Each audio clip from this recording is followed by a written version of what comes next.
대북전단 살포와 북한의 강경 대응으로 남북 관계가 악화되면서 이를 우려하는 교계의 목소리가 높습니다. 기독교계는 교회가 남북 대결 구도를 극복하고 상생 방안을 찾기 위한 역할을 고민하고 준비해야 한다고 강조했습니다. 유영혁 기자가 보도합니다.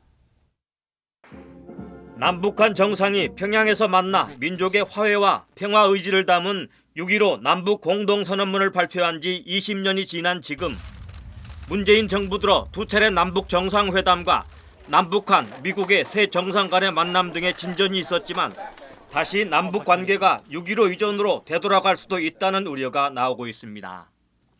남북 간의 화해 분위기에서 민간 교류의 한 축을 담당했던 교회도 지난해 하노이 북미 정상회담 결렬 이후 별다른 교류 움직임을 보이지 못하고 있습니다. 한국기독교교회협의회는 6.15 남북 공동선언 20주년을 맞은 민족 화해 주간에 남북 평화를 위한 원칙적인 입장만 밝혔습니다. 작금의 여러 가지 어려운 남북 관계 때문에 교회의 기도가 더 깊어져야 된다고 생각하는데, 교회는 화해를 위해서 부름을 받은 신앙 공동체입니다. 남남 갈등을 해소하고 남과 북이 평화에 이르는 길로 가기 위해서 교회의 화해의 사역이 무엇보다도 중요한 때입니다. 교회협은 최근 남북관계 악화의 원인을 제공했던 대북 전단 살포는 한반도 평화를 추구해야 될 적절한 수단은 아니라는 입장을 밝혔습니다. 교계 인사들은 지금 당장 남북 간의 평화를 위해 교회의 역할은 극히 제한적이지만 대결을 피하고 화해를 위한 역할을 준비해야 한다고 강조합니다. 시민사회와 함께하는 노력을 해야 한다고 생각합니다. 우리가 3.1운동을 그렇게 했잖아요.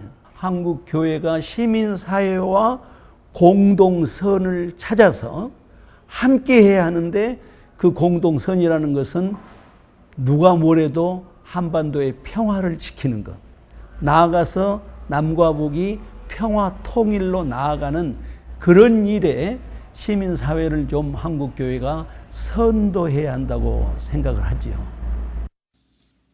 북한의 나무 심기와 어린이 의약품 보내기 등 지금도 할 수 있는 일을 찾아 상생 방안을 모색하는 것도 필요하다고 제안합니다.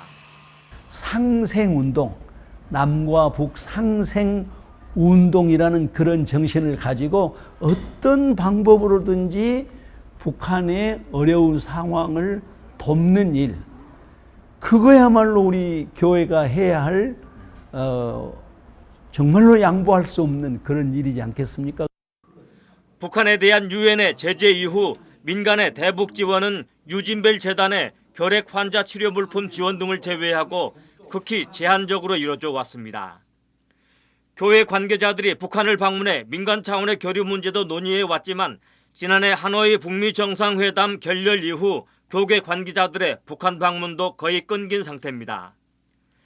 한국기독교교회협의회와 북한의 조선그리스도교연맹이 8.15와 부활절 등에 나눴던 공동예배 등도 이루어지지 않고 있습니다.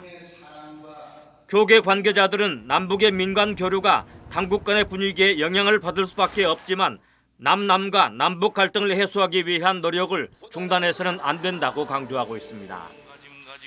CBS 뉴스 유영혁입니다.